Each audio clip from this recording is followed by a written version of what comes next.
Hi, everyone. Welcome to Monday Night Throwdown.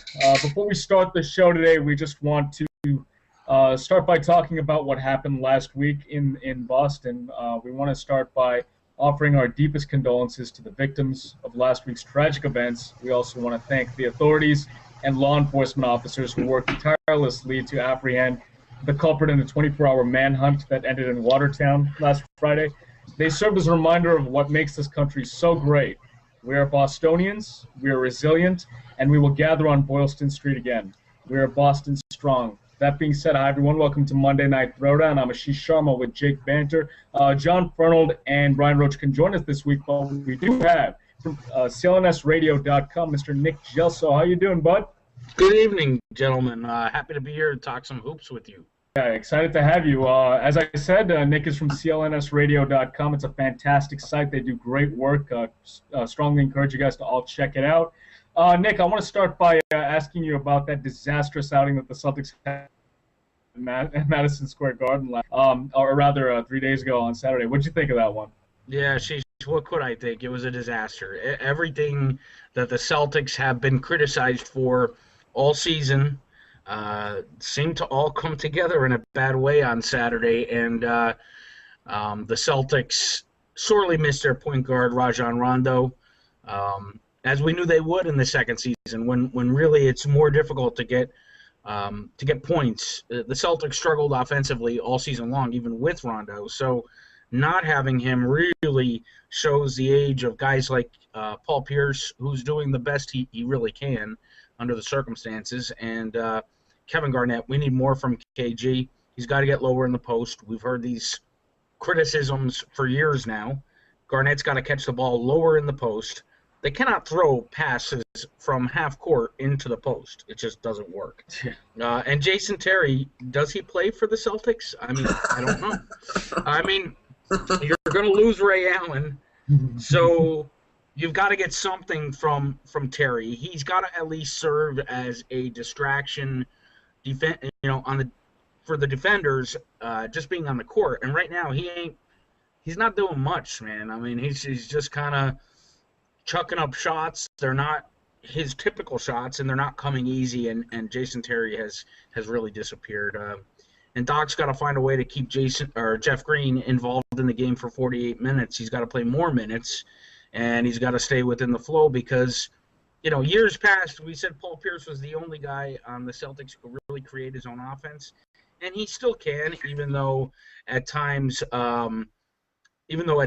he has a difficult time now doing that at his extended age. But Jeff Green can certainly do it on a regular basis.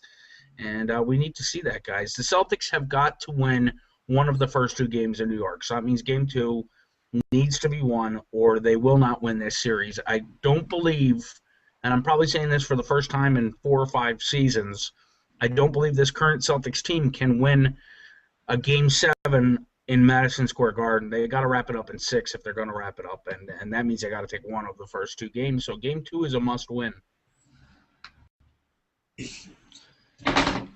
No, I completely agree with you, especially with the Jason Terry point. I mean, it's been an absolute, what a downgrade it's been since, losing Ray Allen. I mean, Ray Allen, one thing about Ray Allen is he hits wide open shots.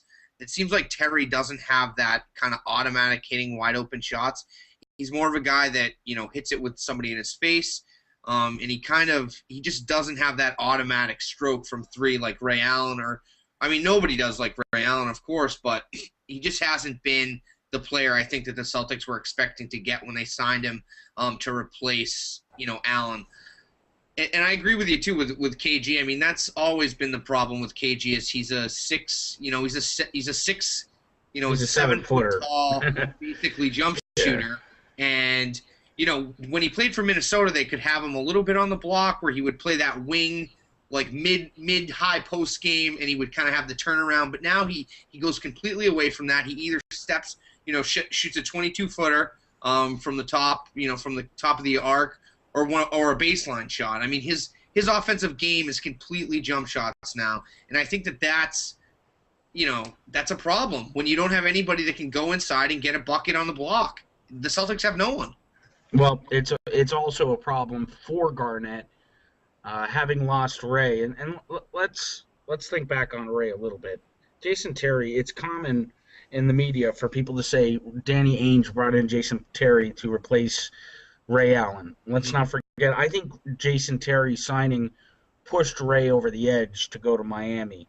Yeah. Jason Terry was signed before Ray Allen left. Now, whether he would have left or not, we'll never know either way. But I think it started out, looking at the evolution of how this season has started, Doc made the mistake, and whether that was Rondo's mistake, it was ultimately Doc's mistake regardless. But whether it was Rondo's running of the offense or Doc's play calling, the mistake was made to run Ray Allen's sets for Jason Terry. Yeah. That never should have happened. They're not the same player. Yeah. So in that, we end up seeing Jason Terry playing a role he's not comfortable with for about half the season until Rondo went down. Then we saw a nice little spurt from Terry where he kind of adjusted. He needs to have the ball in his hands more than Ray ever did, or we wanted him to. Right. But the thing is, with Ray gone, the spacing is so piss poor for the Celtics, and that hurts so many different elements of the game. But one element it really hurts is Kevin Garnett. People look at Garnett as somebody who can space the floor, and yes, he can because he's a good jump shooter. But at this point in his career, Garnett needs to have almost an open paint or an open side of the floor where he could play with his back to the basket when he rarely does it. And because the spacing is so poor, Garnett is being forced further out. People are double teaming him without even having to double team him because his teammates so close to him that the defender can play both players. Yeah. So the spacing is really bad, and Jason Terry can definitely help with that. But Jason Terry's got to show up in order to help with that. And I'm hoping, as I've defended Terry all season long, I'm hoping that in Game 2 he proves his worth. And if there's going to be one game in this series where we need Jason Terry, it's Game 2. He's got to quiet that crowd at MSG. Yep. He's got to score about 18 to 25 points. He's got to spread the floor. It's got to come fluid. And in that, you're going to see a higher stat line from guys like Green, Garnett, and even Pierce, because he won't have to handle the ball quite as much. Right. No, I agree with what both you guys are saying. And we can point at one person and say it was his fault. But the point here is that there's a lot of guys that have to be better. I mean, Kevin Garnett shot 33% from the floor, scored 8 points. He has to get into double digits. He has to get his ass in the post and do more damage that way. I mean, they were getting manhandled in the paint on both sides. You look at the bench, right? The bench went 0 for 7. They did not score a field goal. The 4 points that Courtney Lee scored came from the free throw line. Jason Terry has to get more involved, as you said, Nick. I think, naturally when you're in the playoffs, you go to a shorter rotation off the bench. They went to a three-man, Jordan Crawford, Courtney Lee, Jason Terry. But as we mentioned off the air, offensive rebounds, especially allowing offensive rebounds to the Knicks, has been a huge problem. So I think you're going to see a little bit of Chris Wilcox in Game 2. I think you might see some Slavik in Game 2. And then if I'm looking at some of these other problems here, 21 turnovers by the Celtics. I'm not surprised they lost. That's an indicator of Rondo's absence. And, I'm kind of perplexed, as were all my guys on the postgame show listening back to it, as to why Doc shortened his rotation to include the bigs. I mean, we need bigs. And Randolph had really proven to be an asset at times in the second half since his signing. And Wilcox has been in Doc's doghouse. Whoa. Say that 3 times fast. Yeah, Doc's doghouse all season. But Wilcox can run the floor. He can rebound. And he's exceptionally good at running the floor. And he's good at pick and rolls, rolling to the basket. So I expect to see more of Wilcox and or Randolph, and it's needed. It's needed. And in that, too, also, Doc moved Jeff Green to the starting lineup. I don't think that was a bad decision. I think he fits well into the starting lineup. When he made the move, I said all the more important is Jason Terry because we need that scoring off the bench, whether it comes from – it's got to come from a combination of Lee and Terry. Yeah. One thing that I was a bit happier with was, though I think some of the shots came in meaningless minutes, but Avery Bradley finally had a decent offensive game. And one guy we haven't talked about at all, guys, is Brandon Bass. I mean, at least Bass pulled down 10 rebounds, but Yeah. only 4 points in 32 minutes. We need scoring. I mean, there's no doubt we need scoring. Bass has got to score in double digits. Absolutely. He's been a target of mine all season long. You and a lot of people. Yeah, right. I mean, he doesn't really, his lackadaisical attitude on the court, he just doesn't. I'm surprised he had 10 rebounds. I mean, that's usually something that I usually point to and say, hey, he has 3 rebounds, 4 rebounds. Here's our power forward, our starting power forward with 3 rebounds. I mean, that's, to me, and especially when you play somebody like Garnett at the 5, we need somebody to get defensive rebounds and, set picks on offense as well. And I think that, Bass and Garnett's game are too close to each other to both be on the court at the same time at the 4 and 5 position, where we don't have any chance at any offensive rebounds ever. Every team gets every defensive rebound and runs on us because we're old. And that's, the Knicks did it. And the other thing, too, is the Knicks, I think that as Celtics fans, we thought, oh, we're going to roll over the Knicks because we did it, a couple years ago. This is a much different Knicks team. Carmelo Anthony is playing out of this world. He's on a mission to prove himself. Everybody thinks he's a fluff and doesn't think that he cares about winning and he's a numbers guy and this and that.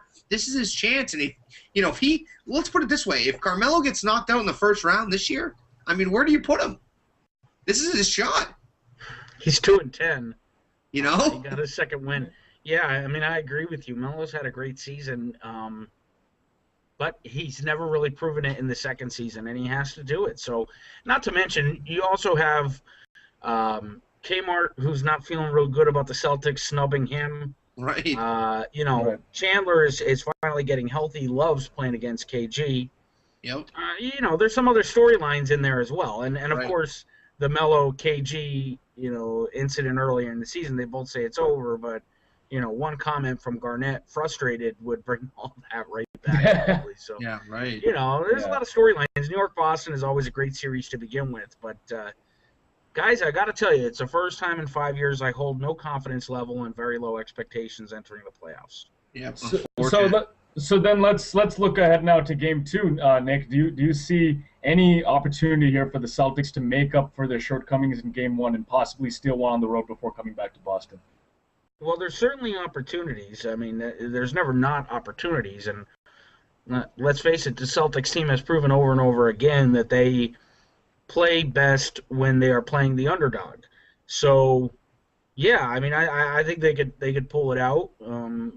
I got asked on a radio appearance recently if the tragic events of last week would inspire the Celtics, and my short answer was no. I think these guys are they're athletes. I think if it had been in Boston with a crowd reception, then maybe, but in Game 2, it may play a bit of a factor because the Bruins and the Red Sox are all right now, coming through for their city, and the Celtics are embarrassing themselves. So I hate to throw any of that on them, and I don't believe that it should be thrown upon them, but internally they have to be thinking it a little bit. Right. But the most important factor here is that the Celtics play best from behind. They play best as the underdog, and we'll see what happens. Like I said, very low expectations. I do expect Boston to come out and win in Game 2, or it's my opinion that the series is over. Just to piggyback of what you said, Nick, I'm looking at this box score right now, and the Celtics, as we said, they didn't play well off the bench. They didn't. They turned the ball over. I'm looking at the fourth quarter. They scored 8 points. 8 points in the fourth quarter, and despite playing so poorly in the first half after getting off to a good start, they lost by 7. So to me, that says that, if they play a complete 48 minutes of basketball in Game 2, they have a legitimate shot of taking one in here. Part of the problem with that, though, is the game changes in the fourth quarter.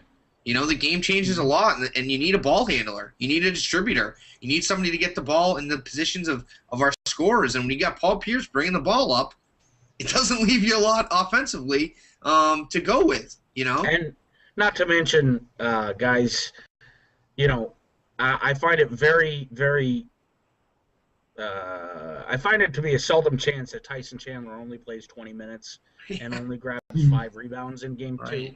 J.R. Smith can go off at any time. Yep. And the Knicks, who are completely live or die with the three-point shot, were 36% from the three, and the Celtics still lost. So, as much as Boston played poorly and only lost by 7 points, besides Melo, the entire Knicks team only scored 50 points, 49 points. So, there's a lot of room for improvement there as well. I just think it's really going to come down to, are they going to catch JR on an off night? Is Melo going to have an off night? Who wants it more? I mean, I hate to even think there's a possibility any team may want it more than Boston, because I've never thought that in my life, not even in the, maybe a little bit in the bad years, but rarely.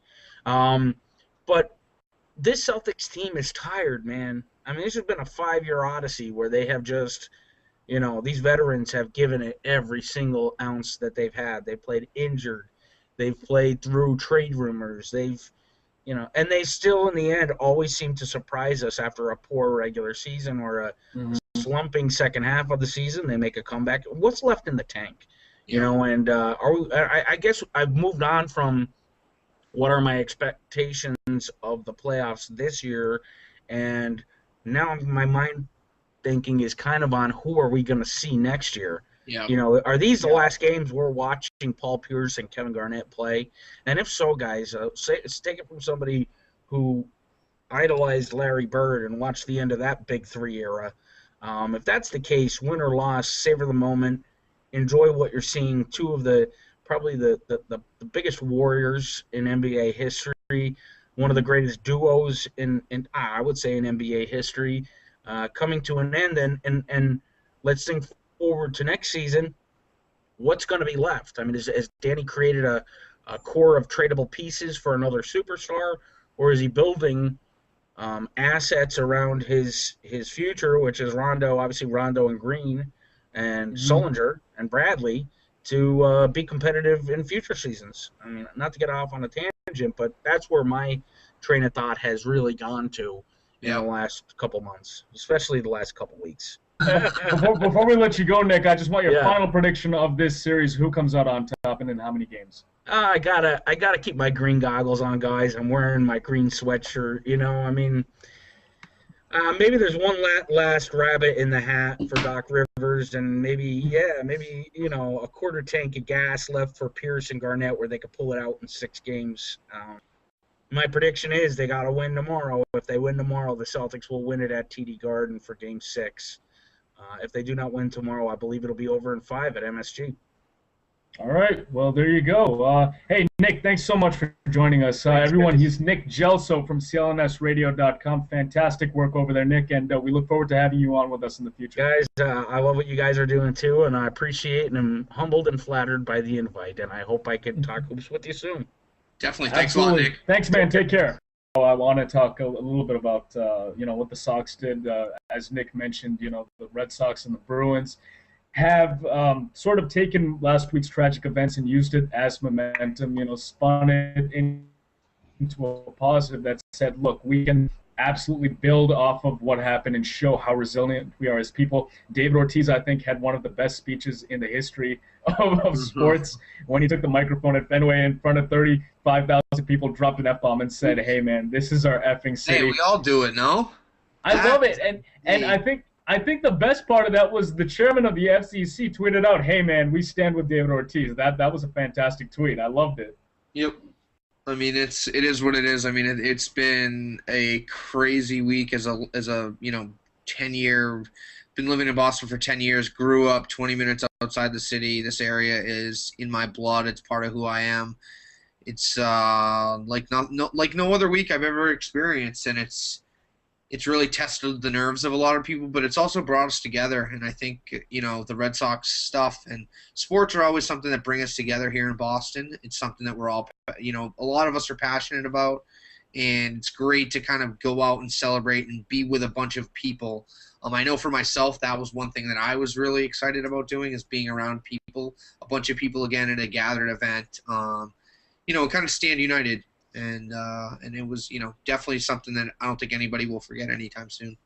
Yeah, I completely agree. And to get to the actual baseball aspect now, I do want to start by talking, again, what else is new. The starting pitching has been absolutely phenomenal. Yesterday, Ryan Dempster took the ball, and he was, believe it or not, the first Red Sox starter to allow 4 earned runs or more in a game this season. I mean, that is absolutely phenomenal. And I think it starts with Lester and Buchholz. I agree. I agree completely. I mean, I've been saying it, all year. It all comes down to Lester and Buchholz for the Red Sox, and specifically for me. I mean, if you want to go back a couple of shows, I've been saying it's all about Buchholz. Buchholz is the absolute ace for this Red Sox team. His stuff is, he is going, he is a top-level pitcher. He is that ace that the Red Sox are really looking for.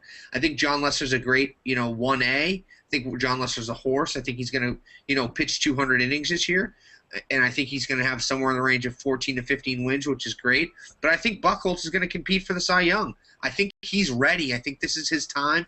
He's pitching for a contract as well, right. And so is Lester, which is both two great. I think Buchholz is under contract. Lester is pitching for a contract because he has a $13 million club option. But right. Yeah, Lester has to have a good year. But Buchholz right, and I mean, right, and I think that's a good place to get them. Also, too, you get Alan Webster that made his big debut, and he looked really good, too, even though he didn't get the win, but still pitched really well. You saw his stuff was nasty, and it's, seeing some of the fruit of trading those big 3 pieces last year. It's good to see. Yeah, no, Jake, I completely agree. I mean, I'm looking at Clay Buchholz's stats right now. He's 4-0 with a .90 ERA, right. 29 strikeouts, a 1.0 whip. And then look at John Lester on the other side of that, 3-0. So they're combined 7-0 now. John Lester has a 1.73 whip with 23 ERA, 1.73 ERA with 23 strikeouts and a .88 whip. These guys, if they can keep it up and stay healthy, are absolutely going to be in the Cy Young conversation. And I'm glad you brought up Alan Webster too, because he made his big league debut last night. And I thought he was pretty good. He showed his stuff was fantastic. He said he was a little nervous before the start, but I thought he looked really poised out there on the mound. Yeah, no, he looked great. I mean, it's like I said, it's great to see. It's great to see some of the fruits of that trade. We traded those big 3 guns. It's nice to see one of those pieces make such a big contribution so quickly this early in the season. Yeah, no, I mean. Right. When they traded away Josh Beckett and Adrian Gonzalez and Carl Crawford and, of course, Nick Punto, that's the guy we all think of first when we think of that trade. They got Ruby De La Rosa and Alan Webster back with Jerry Sands, and obviously they traded Jerry Sands away, but they ended up keeping De La Rosa. Yeah, exactly, some irrelevant guy. And they have De La Rosa and Alan Webster. I think, you look at this trade. I mean, the Sox got away with highway robbery. I mean, first of all, they dumped off all of their guys that they didn't want, the guys that were really being cancerous around the team, and they brought in some fantastic prospects. Now, De La Rosa has been struggling a little bit in the minors, but I've seen what he's capable of in spring training, and I have no reservations about the fact that I think he's going to be pretty damn good once he gets going. I mean, you look at what Alan Webster gave you last night. He went back down to AAA, but I'd love to keep him around if there is an injury in the bullpen. Yeah, I mean, like I said, at this point, it's nice to just see any kind of return on that trade in any ways. I mean, it's nice to just have basically where it broke down to is that we got their second and third best prospects, and Webster and De La Rosa were those guys. And if one of them can pan out to be a starting pitcher in the next 2 or 3 years, I'm happy with it. It's a good trade, not to mention getting rid of all the money that we had with those other players, and opening us up to have a potential ability to, which I never thought I would say this, but maybe sign Jacoby Ellsbury. Well, that's certainly something I thought about, because if you remember halfway through last year, we were all talking about, well, they're strapped financially with Crawford under contract, with Beckett under contract, with Adrian Gonzalez's monster contract. Will they have the room to sign Jacoby Ellsbury? And if they do, again, he's a Scott Boras client. He'll hit the open market. So now it kind of becomes a game of, almost like chess. Like, well, should we trade him? Should we hang on to him? Here's, I think, what's going to happen with Jacoby Ellsbury. If they're in contention, they should just hold on to him and make that World Series run, make that playoff push with Jacoby Ellsbury, because he gives you that versatility in the lineup. He can hit for average. He can hit for power. He can steal bases. He can give you defense. I say keep him and just, be willing to lose him in the free agent market. If they weren't in contention and he was having a good year, then it's a no-brainer. You got to trade him. Yeah, I mean, personally, though, how do you let him walk? How do you let him walk right now? With the players that they have, how do you let him walk? It's certainly a tough call, but that's where it comes into. Proven already in the majors. I mean, I know we're getting off on a little bit of a tangent here on the Ellsbury thing, but I just don't know how you let him walk at this point.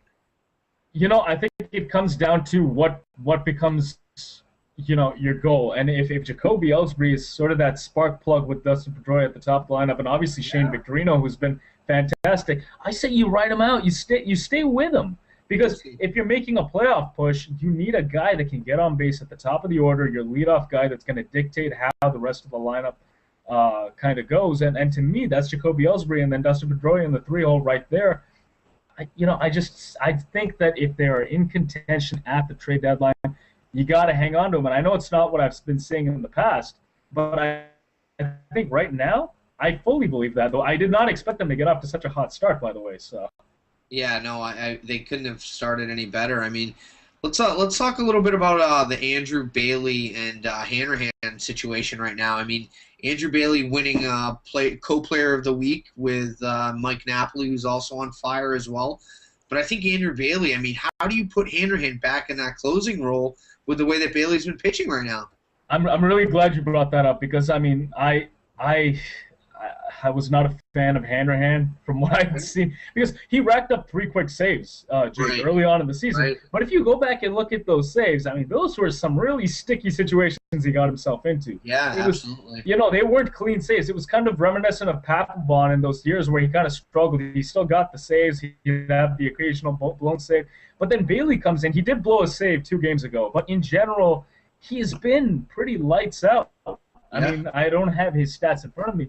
But his ERA has been solid. He's gotten a few saves. He is a guy that has proven he can get saves in the American League. Hanrahan hasn't done that. He's a National League guy. Right. No, I agree. And, I mean, it's like I said, it's just going to be hard to go back to Hanrahan after the way Bailey's been pitching. If Bailey was pitching so-so, then you could make it, you could make the argument that you should go back to Hanrahan. But Bailey's been lights out. Absolutely lights out. Jake, I know it's very early to say this. I mean, we're, 2.5 weeks into the season. Hanrahan's been on the DL. We don't know if he's going to come back and be better. But if he comes back and still struggles, I don't know what Farrell's going to do, if he's going to use him as a late-inning guy as a setup man. I could see Koji Uehara being the setup man to Andrew Bailey as the closer, couldn't you? Yeah.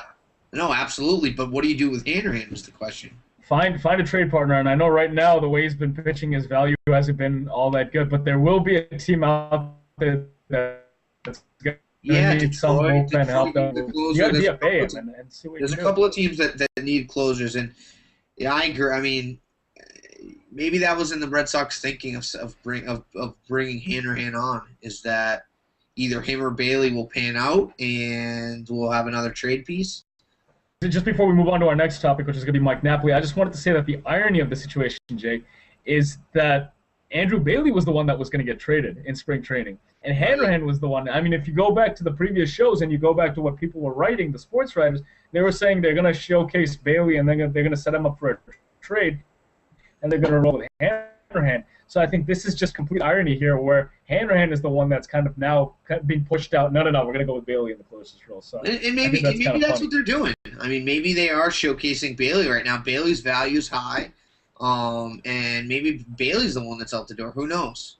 I hope not, because I like Bailey. But we'll see what happens with that. I do want to talk about Mike Napoli. I mean, this guy, he got off to a little bit of a slow start there early on with the power, but he has been on fire. His power stroke fits well for Fenway as well.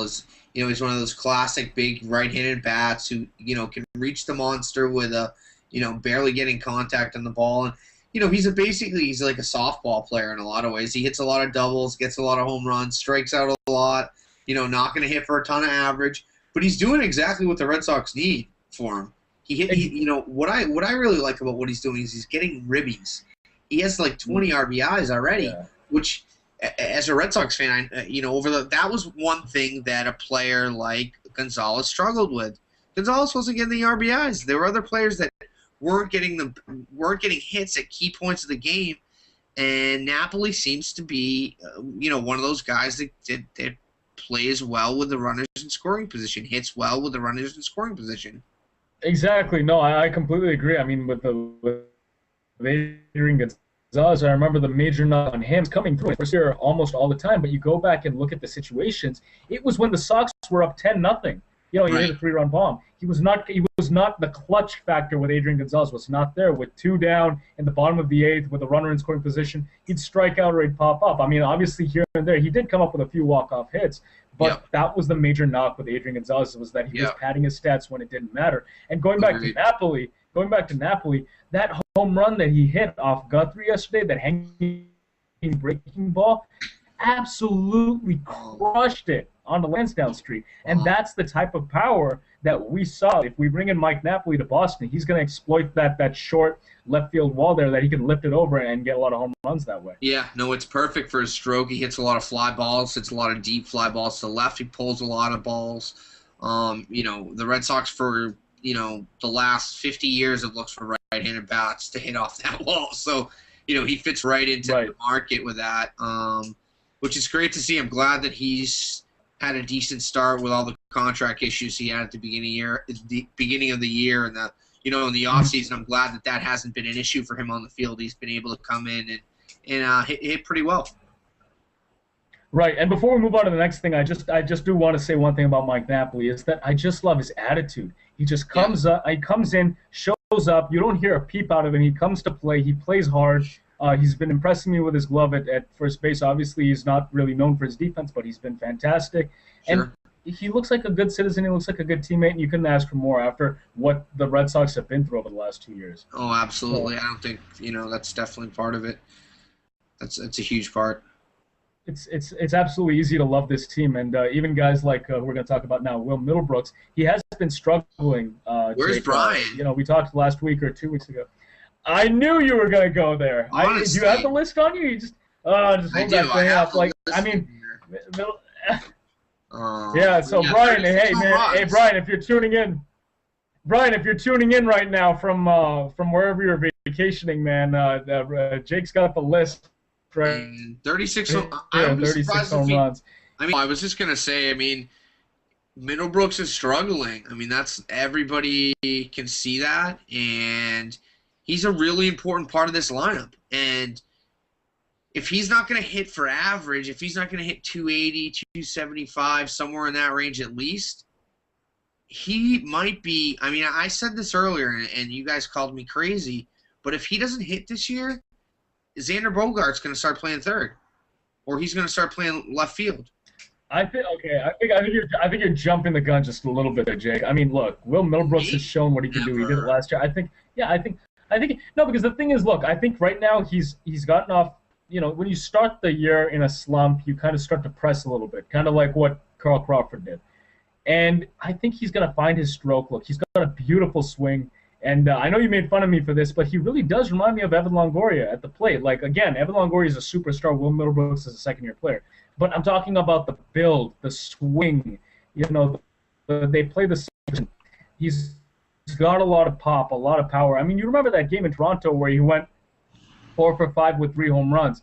Yeah. I think if he can get going, he can be a valuable asset. It's just a matter of getting it going. Yeah, no, it's definitely an important factor for him. It's just, he's going to be put in a great position right now. He's in a great position to perform, and he's not going to be, he's a starting third baseman for the Red Sox. He's going to be batting in that 5, 6, 7 hole.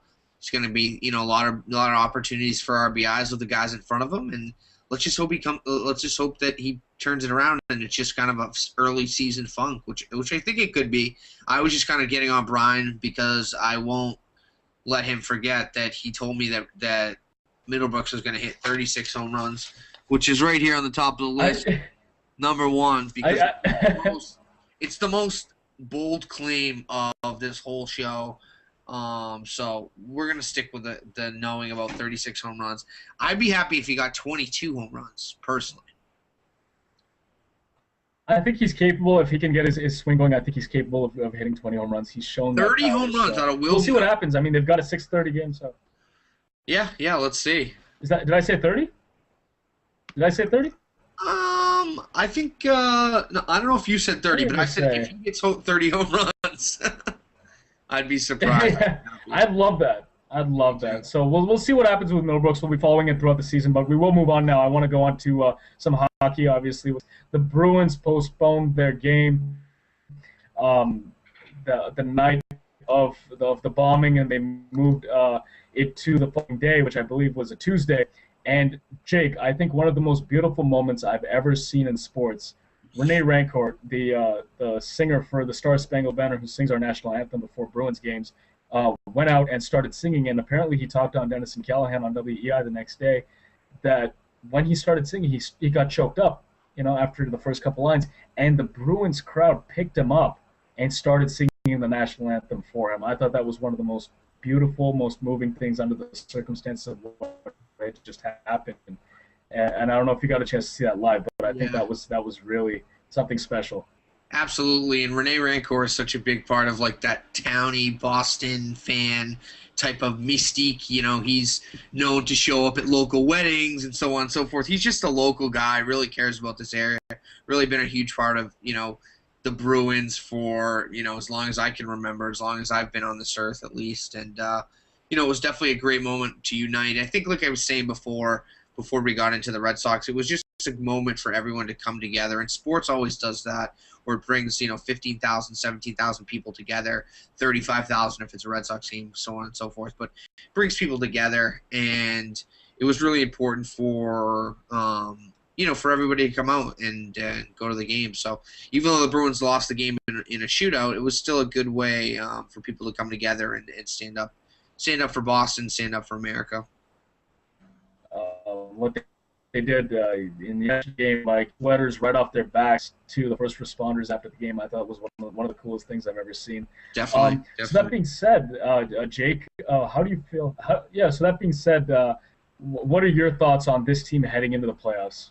So, it's not – they are not playing the type of hockey that I would want to be seeing them play at this time of the year. They're not dominating. They're not being physical. They're not getting the puck out of their own defensive zone very well, which is puzzling, and we're relying too much on Dougie Hamilton as a younger player. I think that the pace of this season – the condensed season has really taken a toll on a lot of the Bruins, including the younger players.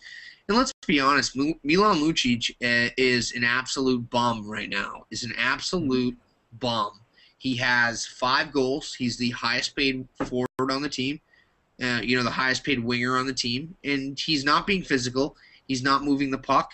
He's really just being a big oaf. And it's so hard to see because he's a player that not only sets the tone offensively, but sets the tone physically, and he hasn't been doing either one, which makes him almost irrelevant on the team if he can't do either of those. So it's tough. I mean, I do still think they have a chance to come out of the East, but another key thing too is I think that Tuukka's going to have to play out of his mind, because when the Bruins won the Cup, Tim Thomas was playing out of his mind, and that's really the only way that the Bruins are going to win.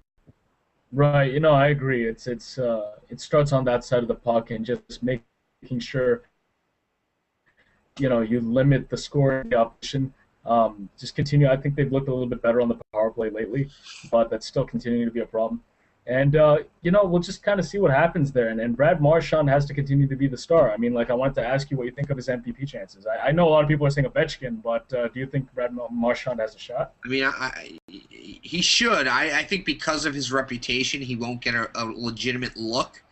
But he's putting together a great season, and I think the addition of Jágr too, seeing them two play together on the power play has been really kind of fun to see some of the creativity offensively between those two and see them build a little bit of a chemistry, going into the playoffs. It's something really important. I mean, Jágr has made such a difference, even at 41 years old. He has made such a difference confidence-wise, going into the, owning the puck. As I was saying before, that's his biggest thing, is he owns the puck and doesn't let anybody take it from him. And that's so big for the Bruins because our offensive players aren't the best stick handlers and haven't been. And it's important for us to be able to get the puck in the offensive zone because that's how you score goals. Exactly. So, they've got their playoff schedule coming up. It'll certainly be interesting to see how the Celtics and the Bruins kind of handle themselves in the playoffs, how hockey and basketball aligns that way, and we'll definitely have more of that coming up in the coming weeks. Now, I want to segue now into our last part of the show here, where we're going to talk a little Patriots football. I want to start by not even talking about the Patriots. I want to talk about something that will certainly affect the Patriots. Darrelle Revis got traded to the Tampa Bay Buccaneers yesterday. And I don't think there's anyone, Jake, that is smiling more today than Tom Brady, knowing that he doesn't have to face him 2 times a year. Oh, absolutely. I mean, I think you look at where the Jets are, and you wonder to yourself, how do you trade a Hall of Fame player? And they're in a situation where you have to trade a Hall of Fame player. And obviously, I'm not rooting for the Jets, but I think it was a smart move by him. You got to shake it up. You know, Darrelle Revis is one of the only pieces that has any value on your team. So if you're going to shake it up, you know, what they need to is a franchise quarterback, not a franchise cornerback, you know, which it's so tough to see a player of that caliber get traded, but sometimes it happens. And they got a pretty good deal. I mean, they got a first round, they got the 13th overall pick, and they either got a 3rd or a 4th pick. So that's a pretty good package for obviously a top-level player. One key thing about the deal that he signed with Tampa Bay, though, is it's no guaranteed money. No guaranteed money, exactly. $16 million per season, and they can cut him whenever and kind of cut ties with him. So who knows? Darrelle Revis may be on the, you know, we'll see how I think that was a big mistake by him. I think he was hurt emotionally by the deal with the Jets, and I think that may have, you know, colluded some of his bargaining. Right. No, I agree. I mean, I can't believe he got traded and then he has agreed to this deal, this extension with the Bucs. I think he was already in conversation with them because he knew the Bucs were going to offer a great package for him because his agent has been out shopping him around to other teams. And that's a fantastic deal for the Bucs too. I mean, yes, you're paying him an average of $16 million a year, but it's no guarantee. There's no risk. I mean, if the guy becomes a problem or he's not performing, it's as simple as that, to just get rid of him. Yeah, I mean, if he's not playing at the level that he's being paid for, they can get rid of him at any time.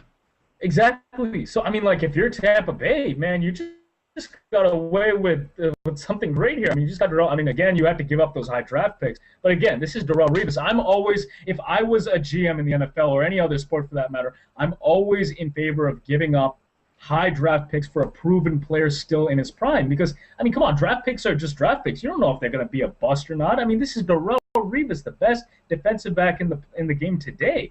So, yeah. I mean, if you're Tampa Bay, you don't think twice about it. I mean, he's still in his prime. Yes, he's coming off an ACL injury, but he's still young. He's going to come back from it. I think he should be fine. I would have done the deal. I thought it worked out great for both sides. Yeah, I do too. Like I said, it's just kind of borderline troubling because you see a player of that caliber being traded and you don't understand it. In the NFL, that usually doesn't happen. Players that are of that caliber usually are on one team for their whole career. Mm-hmm. So it's just interesting to see the change in that, I guess. And but yeah, I mean, it's going to affect the Patriots to a degree. With you see the Jets making a complete forfeit, and they are basically conceding the next couple of years, which is obviously something good for the Pats, as they get to play them 2 times. Exactly, and the Pats can just take the AFC East again. So I love it. I'm cool with it. Speaking of the Pats, the offseason training program started today, and some players are trickling in and out. I don't have the complete list of who is there, seeing that it is optional, but let's talk about some of these offseason acquisitions. We touched on Amendola last week. Emmanuel Sanders, they signed to an offer sheet. Unfortunately, Pittsburgh matched it, so Emmanuel Sanders will not be coming to New England. They still have Michael Jenkins and as Fern pointed out, Donald Jones, who he expects to be this great addition to the team. Yeah, so I mean, I am excited about this team, but at the same time, Jake, I am cautiously optimistic because there are so many question marks on the offensive side of the ball. They are still thin. Robert Gronkowski is still surgery on that forearm. Aaron Hernandez just had surgery. So going into this season, we have to be cautiously optimistic and see if the defense, oh my God, the defense that has had so many question marks, may actually have to pick up the offense early on. Yeah, I mean, personally, I think there's just as many questions on the defense as on the offense, just because at least you have a solidified running game. You have one of the best quarterbacks in the game. you have an offensive line that's going to be pieced together pretty well, coached up really well, I still think they need a corner. I don't think Kyle Arrington is your number 2 corner. I like McCourty better at safety. So even if you do, and Denard comes back and has a so-so season, I still think they go cornerback early in the draft. Yeah, no, I'd agree with you. I mean, they do. I still think that they should take a wide receiver with one of their early picks. Again, they have the 29th pick in the first round. But as you mentioned, Dennard, Dennard, if he can stay healthy, I thought he was pretty good at the tail end of last year. Obviously, Aqib Talib has to stay healthy and stay out of trouble. He has a lot of off-field issues. But that 1-2 punch, Dennard, speaking of Dennard, he will avoid significant jail time. So that's certainly a good thing for the Patriots. As far as Kyle Arrington goes, I love him as a nickel corner. I love him as a slot corner. I do not want him as my number 1 or number 2 corner. That would be an absolute disaster. He had that one year where he had 7 picks, but I think that was just a case of being in the right place at the right time a lot of the time. It wasn't necessarily lockdown defense on his part. Devin McCourty, love him as a safety. And obviously Adrian Wilson. So you've got your secondary set for the most part right now. It just depends on strengthening that defensive line. Chandler Jones has to come back healthy. Rob Ninkovich, can he, obviously he battled that hip injury last year. The defense, I mean, as I just stated about 5 minutes ago, Jake, I think early on when you look at all the problems on the offensive side of the ball, might actually end up being the face of football that carries the Patriots in the early goings. Yeah, I mean, I agree with you. I would love to see him go get a wide receiver. I'd like to go see if either of the kids from Tennessee, Cordell Patterson or Justin Hunter, are still on the board. I'd love him to go see to pick up one of those guys. But, I still think that Belichick has a trick up his sleeve. I think with all this cap space that they still have some cap space, to play with. I think there's an opportunity perhaps to make a trade and go get another proven player. So kind of like how they did with Randy Moss, some sort of positions like that, and keeping my fingers crossed and hoping we can still lock up another wide receiver. Okay, so before we sign off from the show today, Jake, let's just talk about our last thing, which is the NFL draft, which is coming up in just a matter of days here. As I mentioned, the Patriots in the first round have the 29th pick. I want to know, if you're Bill Belichick, what position do you take with that first pick? I take a wide receiver. I take Cordell Patterson out of Tennessee if he's available, and if he's not, there's another. The other wide receiver at Tennessee is Justin Hunter, they're basically both the top 2 receiver draft prospects right now. So I think one of those 2 is really who you go after.